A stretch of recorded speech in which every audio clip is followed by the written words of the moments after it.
Il y a un adage qui dit, mesdames et messieurs, qu'il est plus facile d'être sage pour les autres que pour soi-même. Bonjour et bienvenue dans cette émission.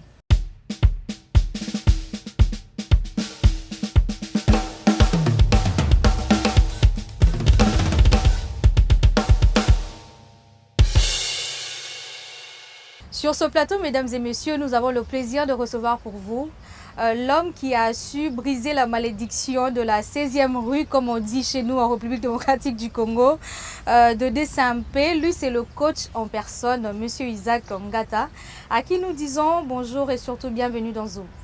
Bonjour Dalia, merci de l'invitation. Comment est-ce que vous allez, coach? Ça va, comme le temps, très bien. Très bien.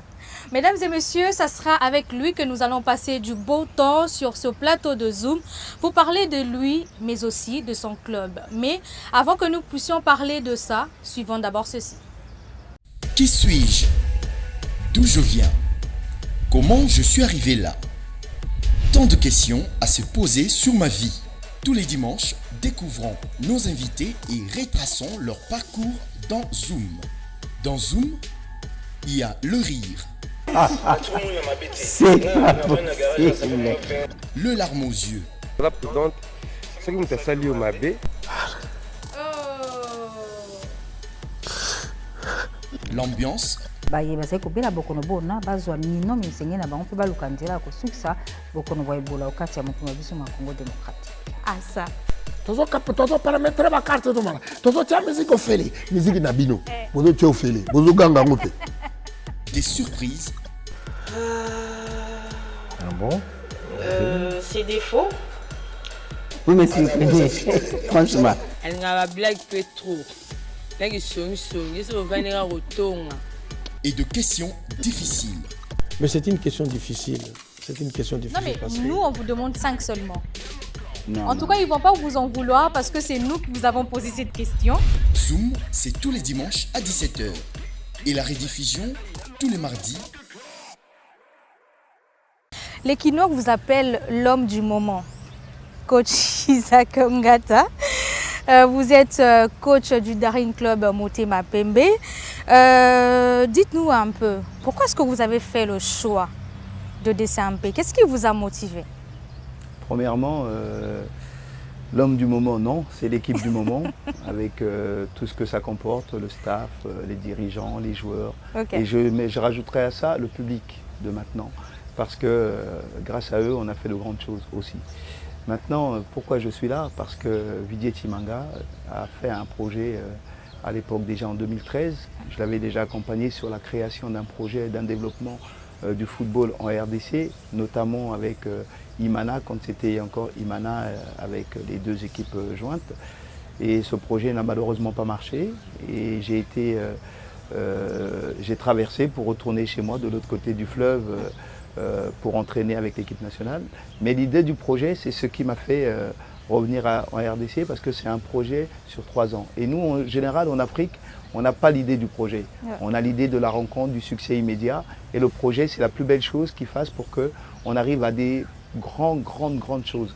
Et pour ça, il fallait un homme de vision, il fallait une préparation de vision et il fallait assainir un groupe et monter tout le monde dans le projet, dans le cadre du projet.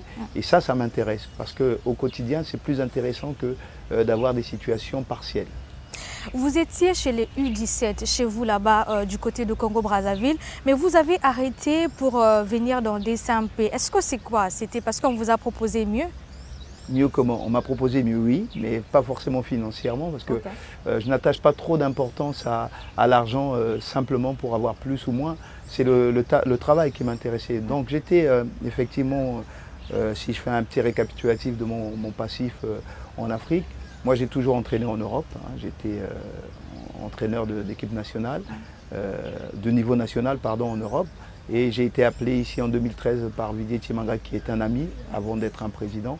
On a fait le projet et de là je suis allé vite fait sur le projet. On est resté 1 mois, on a vu que ça ne pouvait pas être abordé comme on le souhaitait. Donc on est parti, il est parti, donc je suis parti. Et là je suis allé seconder Claude Leroy de 2014 à 2016. Ensuite Pierre Lechantre. Et on m'a rebasculé au centre de formation parce que c'est aussi intéressant l'apprentissage. Dans mon CV j'ai un diplôme qui me permet de former et les formateurs et les enfants. Et j'ai atterri en équipe nationale des U17 avec Valdo. Et de là, l'équipe nationale, comme je disais, c'est un projet partiel. Parfois on a un temps de travail, parfois on n'a pas. Et dans un club, c'est vrai que c'est beaucoup plus difficile, mais on est au travail au quotidien. Et le projet de DCMP me paraissait très intéressant, sachant qu'au Congo-Brazza, j'avais plus trop de moments de travail. Ouais. Et j'ai préféré suivre le projet avec mon ami pour essayer d'emmener DCMP au sommet de l'Afrique. Non mais j'aime bien la façon dont vous le dites. Vous avez préféré de suivre votre ami. Nous allons nous arrêter là. Mais est-ce qu'avec le parcours que vous faites maintenant dans DCMP, si on vous proposait de retourner chez vous, est-ce que vous allez accepter? Pour l'instant, je suis sur un projet de 3 ans avec Vidi Manga et DCMP. Je vais analyser parce qu'il ne faut jamais rien jeter. Okay. Et la seule condition qui me fasse aller autre part en doublant, parce que je n'irai pas autre part sans, c'est que Vidi Manga lui dise « Mon ami, tu peux le faire, ça me prendra un peu de temps par-ci, un peu de temps par-là. Sinon, je ne ferai aucun changement sur le projet pour lequel je suis venu. » Plusieurs vous connaissent maintenant. Parce qu'on on va le dire, on vous a plus découvert dans DCMP, mais vous avez un parcours. S'il faudra que nous puissions vous présenter très prochainement, présentez-nous votre petite biographie en quelques minutes. Alors c'est simple, hein, je suis papa de 3 enfants qui sont en France. Okay. J'ai grandi en France depuis l'âge de 10 ans. Je suis arrivé ici en 2013 pour venir à DCMP.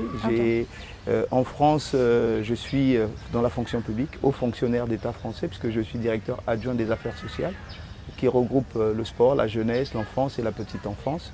Mais à côté de ça, en parallèle, je suis entraîneur de haut niveau. J'entraînais des équipes de niveau national, toujours dans mon département, parce que moi je suis vraiment très fidèle à des projets. Donc j'ai entraîné Viry-Châtillon, Évry-Courcouronnes, je ne sais pas si vous connaissez, Sainte-Geneviève-des-Bois et Fleury, ce sont des équipes de niveau national. Okay. Et j'ai fait 2 ans, mais ça reste toujours dans les 15 km d'où j'habitais, parce que j'étais d'abord dans la fonction publique en tant que directeur, donc il fallait que j'arrive à adapter le temps de travail.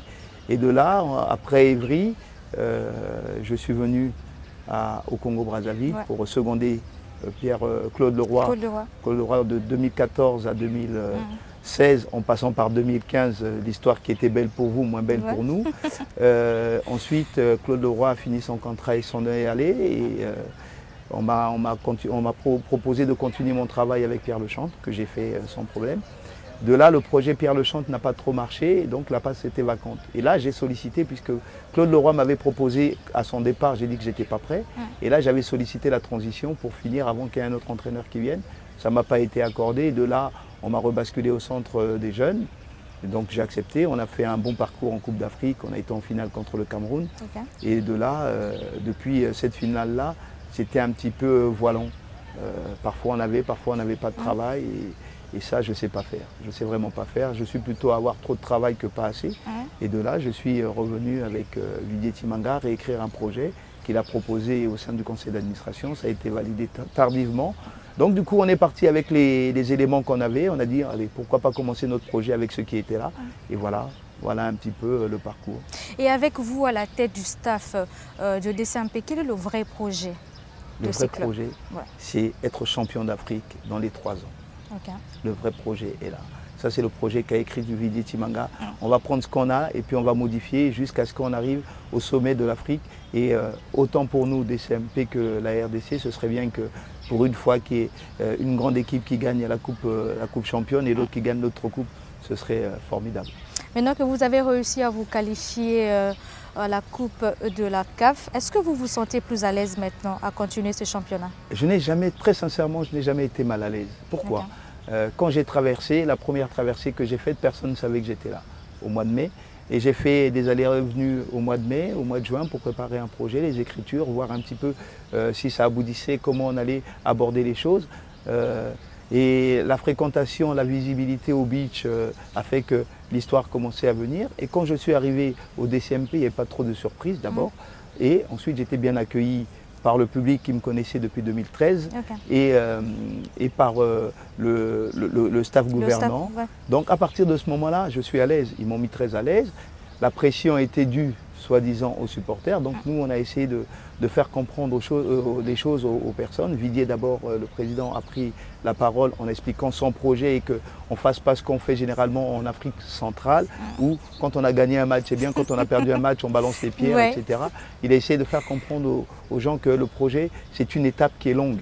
Et dans cette étape qui est longue, bien sûr qu'on va trébucher. Et donc, une fois que ça s'est accepté, on se sent à l'aise. Et donc, on a eu les possibilités de travailler sereinement. Et Dieu merci, le travail a fourni les fruits qu'on escomptait. Et aujourd'hui, je suis toujours aussi à l'aise qu'avant, mais le succès, très sincèrement, je vous dis très honnêtement, ça ne change pas ma vie. Mais qu'est-ce qui s'est fait qu'on a senti vos poulains plus à l'aise à l'extérieur du pays qu'à domicile? Est-ce que maintenant que ce mythe a été brisé, est-ce que vous pensez qu'ils seront plus à l'aise de jouer à domicile? Je pense que la pression est une chose qui est difficile à gérer.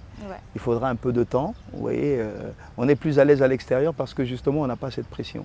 Et nous savons que notre public est très difficile.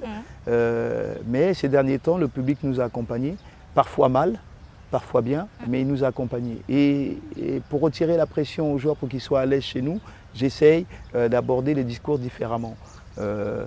Parfois, on fait une séance avec le public, mais entièrement gratuit. Et à la fin de la séance, ils reçoivent des questions du public, etc. Moi, je suis libre de recevoir qui veut discuter avec moi pour faire comprendre des choses. Et je pense que si de part et d'autre, on arrive à avoir cette solution de la pression, on va avancer.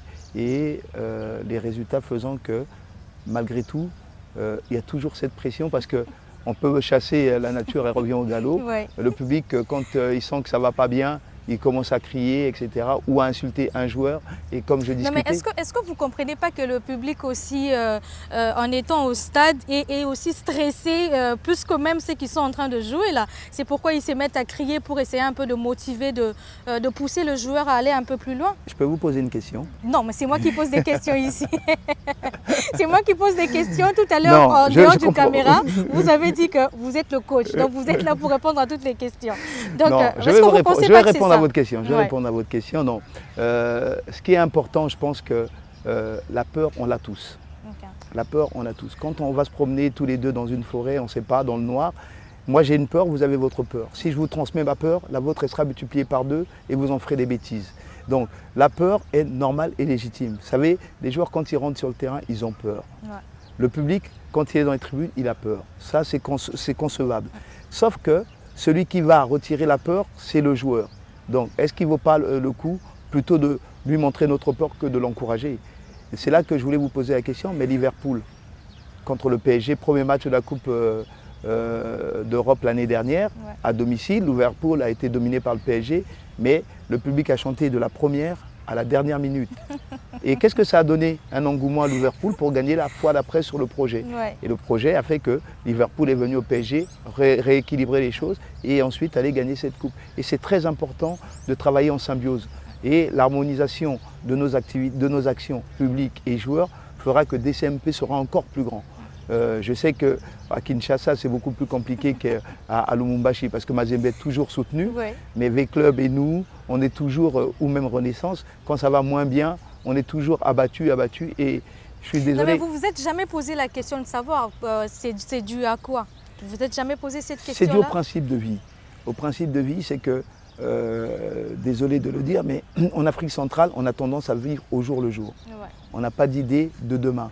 Demain, c'est vrai qu'il appartient à Dieu, mais si tu ne le prépares pas, Dieu ne fera rien. Ça, c'est souvent ce que je dis. Ah, Dieu va faire, Dieu va faire. Non, Dieu ne fait rien. Dieu vous a donné des capacités, à vous de les mettre en place. Et lui, là-haut, il sera satisfait de voir un enfant qui a eu des capacités du Seigneur, parce qu'il y en a qui sont intellectuels, d'autres qui jouent au football, d'autres au basket, d'autres au handball, d'autres sont là pour être militaires, d'autres sont là pour être gardiens de gymnase, de stade, etc. Donc chacun a ses capacités et les maçons ont la même valeur que les autres aux yeux du Seigneur. Maintenant, on nous a donné des qualités. Si, au lieu de développer nos qualités, on attend que le Seigneur passe, je pense que le Seigneur passe un peu partout. Mais lui, il va favoriser ceux qui, à mon avis, travaillent. Donc, j'aimerais que chacun se dise que demain, c'est important, même si on ne sait pas ce qui va y arriver. Donc, il faut prévoir l'avenir. Et pour prévoir l'avenir, il faut avoir des projets de vie. Pour la suite de la compétition, est-ce qu'il y a des joueurs que vous allez intégrer pour le championnat? Oui, je vais pas cacher les choses, hein. On a fait, vous avez vu, on a récupéré l'équipe le 7 juillet. Le 7 juillet, dans le monde du football, tout le monde est pris. Et nous, on a fait avec ce qu'on avait, on a essayé de tenir certains joueurs de chez nous qui étaient même partis, revenus, etc. C'est la période du mercato. Et si vous arrivez à un mercato et que tous les grands joueurs, soi-disant, sont pris, vous faites avec ce que vous avez. Et donc nous, avec les jeunes qu'on avait, on ne connaissait pas forcément, moi je ne connaissais pas le football quinois ni le football de la RDC, donc je ne connaissais pas tout à fait. J'ai emmagasiné un maximum de joueurs. On a présenté 30 joueurs pour ne pas être en retard, puisqu'on a payé pas mal d'amendes et c'était fatigant. On est parti avec 30 joueurs. Et bien sûr qu'on va renouveler comme toutes les saisons. Quand vous partez dans un effectif, on ne prend pas 10 joueurs ou 18 joueurs ou parce que c'est trop petit, on prend un maximum et on va renouveler et on va réévaluer les joueurs, ceux qui sont capables de rester dans le projet ou pas. Ça fait partie malheureusement de la vie, je les adore tous, mais c'est un métier. Notre métier de football, c'est celui qui produit. Si la production n'est pas, parfois on se sépare, parfois on garde parce que ça apporte quelque chose d'autre. Mais effectivement, on va étoffer notre effectif, déjà par les joueurs qui sont au DCMP, un petit Thomas Nzoto qui est très bon joueur et un Dark Kabangu qui sont déjà là et un petit Enoch qui sont déjà là qui ne peuvent pas jouer. Et à mon avis, il faudrait quand même qu'on aille chercher une pointe supplémentaire, je ne dis pas dans quel secteur, mais pour pouvoir rééquilibrer tout ça. Et depuis que vous êtes là, comment est-ce que vous avez jugé le niveau du football de la République démocratique du Congo? Le niveau du football de la République démocratique du Congo est un bon niveau, même un très bon niveau au niveau de l'Afrique. La seule chose qui est dommageable, c'est qu'on ne le sait pas. On ne le sait pas. On ne le sait pas. On suppose que la RDC, hormis l'équipe nationale, qui a beaucoup de joueurs expatriés, est au top et que les équipes du championnat ne le sont pas. Mais en ayant joué Gormaya, qui est numéro 1 de l'autre côté, je trouve que Lupopo a la même capacité. En ayant joué l'équipe du Cameroun, je trouve que Lupopo a les mêmes capacités. Je n'ai pas encore joué Renaissance, je n'ai pas encore joué V-Club, là on sait que c'est le top, mais Renaissance, Lupopo, Bazano ou Rangers, ça a le niveau des équipes qu'on a jouées. Donc c'est pour dire que le football congolais a des valeurs qu'il faut respecter, parce que le football c'est un monde de valeurs. Tant qu'on ne va pas respecter les valeurs, tant qu'il va y avoir des choses qui ne sont pas nettes, le football congolais n'aura pas sa valeur. Pour revenir à la situation, et pour avoir sa valeur, il faudrait que chacun s'y mette. Les gouvernants, la fédération, les équipes et les joueurs eux-mêmes, qu'ils ne viennent pas sur le terrain dans la combativité, dans la guerre, dans la bagarre, mais pour satisfaire leur travail. C'est le plus beau métier au monde. Vous avez déjà vu un métier où on joue? Nous, on joue. Et moi, j'aimerais que les gens jouent au football et que les résultats soient accessoires. Parce que si on a 10 équipes de RDC qui sont au top, il n'y en aura que 3 qui iront à l'Afrique. Donc, plus on aura des équipes qui seront au niveau haut, plus l'équipe nationale sera au top. Et plus l'équipe nationale sera au top, plus on aura de chances de remporter les compétitions et les joutes africaines. Mesdames et messieurs, nous rappelons que nous avons sur ce plateau le coach du Daring Club Motema Pembe. Nous allons continuer cette émission après avoir suivi ceci.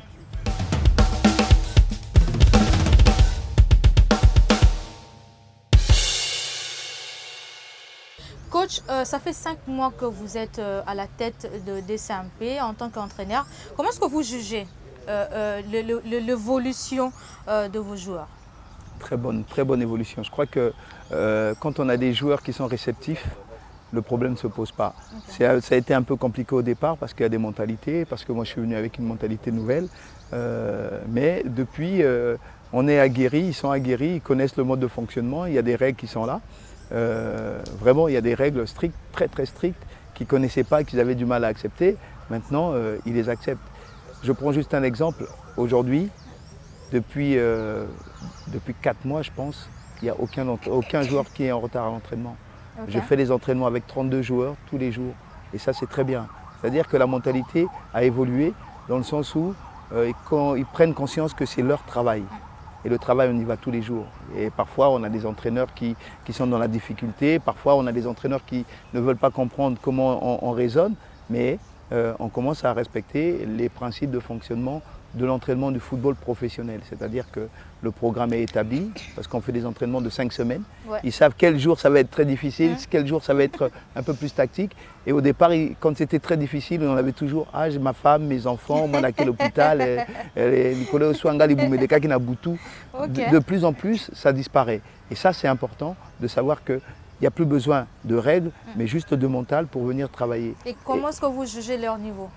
Leur niveau, il est encore perfectible. Très sincèrement, il est perfectible. J'aimerais avoir une défense rigoureuse, encore plus rigoureuse, parce qu'on commence à prendre un peu plus de buts. Au départ, quand on avait peur des adversaires qu'on ne connaissait pas, on ne prenait pas beaucoup de buts, on ne prenait pas de buts. Maintenant qu'on n'a plus peur, on sait qu'on va marquer, on sait qu'on a des situations, on a un peu cette largesse d'esprit où on dit, bon, on va travailler dans les zones, etc. Et comme j'emmène une nouvelle philosophie où j'interdis le marquage individuel, parce que le football, quand vous faites un marquage individuel, pour moi, vous êtes défaillant. Il vaut mieux fermer les secteurs et les zones plutôt. Et donc tout ça, on va le travailler. Et comme on a plus travaillé les situations de conservation et d'emmener le ballon au niveau de la surface adverse, on va commencer à travailler davantage la rigueur défensive. Et à partir de ce moment-là, les choses vont avancer. Qu'est-ce que vous leur reprochez que jusque-là, vous voyez que ça n'a toujours pas changé? Je ne reproche rien d'autre que l'esprit. Okay. Il faut qu'ils aient un esprit conquérant. Et quand ils ont l'esprit conquérant, on n'a pas peur. Et quand on n'a pas l'esprit conquérant, on a l'esprit jeune, divagant, etc. Parfois, on va se laisser plaire par le public. Parfois, on perd de la concentration. Mais la petite concentration que vous perdez sur une situation, ça vous fait 4 actions de déconcentration. Et 4 actions, ça fait beaucoup. Et si vous multipliez ça par Soso, par Inonga, par Ikoyo, Doxa, etc., ça fait trop. Non, mais j'aime bien Mouko que vous l'appelez vous aussi Soso. Oui, parce que je suis arrivé, c'est Soso. Mais le petit poussin est devenu un grand coq. Okay. Et ça, c'est important parce que je pense que vous connaissez l'histoire. Hein, il m'a raconté, Soso pour la et là, le Soso est devenu un vrai coq. Et j'aimerais qu'à la place du coq, il soit un lion. Un lion parce que il faut qu'il ait une crinière belle. Ouais. Donc l'aspect est important, la forme est importante et à l'intérieur qu'il reste le Soso qu'il est parce que c'est ça qui fait sa force. Ok. Et quelle relation vous avez avec vos joueurs? Vous êtes plus l'entraîneur qui donne des ordres? Je ne suis pas un entraîneur. Ok. Je ne suis pas un entraîneur. Je suis un papa. D'accord. Je suis un frère et je suis un ami. Je vais vous dire pourquoi. Un papa parce que les règles sont établies et c'est à moi de les faire respecter. Et je leur donne beaucoup, beaucoup d'amour. Il n'y a pas un joueur à qui je ne donne pas d'amour. Sur les 35 joueurs que j'ai à l'entraînement, les 35 joueurs ont mon amour. Comme dans toutes les familles, il y en a un qu'on va apprécier plus que l'autre, mais ce n'est pas parce qu'on l'apprécie plus que l'autre que je le fais jouer. Donc le rôle de papa devient entraîneur. Et s'ils ne vont pas bien, je suis à leur chevet. Quand ils vont trop bien, je les calme. Et quand ils vont très mal dans le comportement, je sanctionne. Et ça, c'est plus le rôle. Moi, je suis plus un petit peu comme Klopp. Vous voyez, je prends souvent l'exemple de Liverpool parce qu'il n'y a pas de stars initialement. Les stars sont devenus parce qu'il n'y a pas de stars. Et la vie collective, parce qu'ils passent plus de leur temps avec moi qu'avec leur famille, nécessite aussi un moment de relâchement. Donc parfois on fait des relâchements et ils seront en droit de se moquer de moi, de rire de moi, de rigoler. Et quand l'entraînement commence, on est tous dans la rigueur. Là, je deviens entraîneur. Quand l'entraînement se termine, on redevient des gens normaux. C'est-à-dire qu'on peut se rencontrer dans la rue, se serrer la main. Voilà. Mais j'ai surtout mis beaucoup de convivialité au niveau du groupe. Et je voudrais qu'il soit fraternel sur le terrain, fraternel pendant les entraînements. Après, en dehors, qu'ils ne s'aiment pas, ça, c'est pas mon problème. Mais sur le terrain, même si vous êtes ennemis dans la vie, sur le terrain, vous êtes des amis parce qu'on aide son ami en chemin sur le terrain de bataille. On n'aide pas son ennemi, etc. Donc, sur le terrain, tout le monde est ami, tout le monde travaille de façon joviale, concentrée et professionnelle. Et ça, c'est important. Quels sont les projets d'avenir pour De Saint-Pé? Comme je vous le disais, le projet d'avenir reste notre projet global. Et l'avenir de DCMP passe par la rigueur, mais par la vision. Tant qu'on ne va pas quitter cette vision, on va y aller. Le jour où on va commencer à quitter cette vision par le succès, surtout, parce qu'on va croire que tout ce qu'il y a autour de nous, ce sont des bonnes choses, on va lâcher notre vision de vue et à partir de ce moment-là, on va être en difficulté. Donc le projet reste la vision qu'on a de notre projet global. Coach, nous sommes malheureusement arrivés à la fin de cette émission. Le mot pour que nous puissions nous séparer, je ne sais pas, un mot que vous allez adresser peut-être au public qui vous suivent à travers cette émission. Je voudrais juste dire merci. Merci de la façon dont on a été reçu. Je parle du DCMP. Merci de la façon dont j'ai été reçu par tous les Congolais. surtout, merci des efforts que vous avez fournis parce que je prends toujours ces deux exemples-là parce que ce sont les deux exemples aujourd'hui qui m'ont marqué par rapport à ce que je savais de la population, les supporters de DCMP et la population congolaise. Quand on a joué le match contre El Ouattani chez nous, on a perdu. Ouais. Et je crois que c'est le public qui nous a réveillés sur les pénaltys. Avant les tirs au but, c'est le public qui nous a réveillés. Et le deuxième exemple que je vais prendre, c'est quand on a joué le dernier match, on a été mené 1-0. Je crois que je n'ai jamais vu le public de DCMP aussi encourageant. Ouais. Et merci beaucoup. Et avec vous, on ira loin. Et ce que je veux dire simplement, tant qu'on sera en harmonie les uns avec les autres, je crois que notre projet est Likolo. Et ça, Likolo, comme vous l'avez dit, nous, en tout cas, nous vous disons merci d'avoir répondu à notre invitation. Et espérons vous retrouver très prochainement. Merci. Mesdames et messieurs, nous sommes arrivés à la fin de cette émission. Si vous avez aimé, dites un grand merci à cette grande équipe technique de Zoom. Vous pouvez nous suivre de maintenant sur notre chaîne YouTube RTNC Zoom émission. Écrivez-nous sur notre page Facebook Zoom émission RTNC, sur ma page Facebook Dalia Kakuji. Nous nous ferons le plaisir de vous répondre et pourquoi pas de venir aussi vers vous. Et pour terminer, retenons que la vie, ce n'est pas d'attendre que les orages passent, mais c'est plutôt d'apprendre comment danser sous la pluie. Merci de nous avoir choisis et à très bientôt.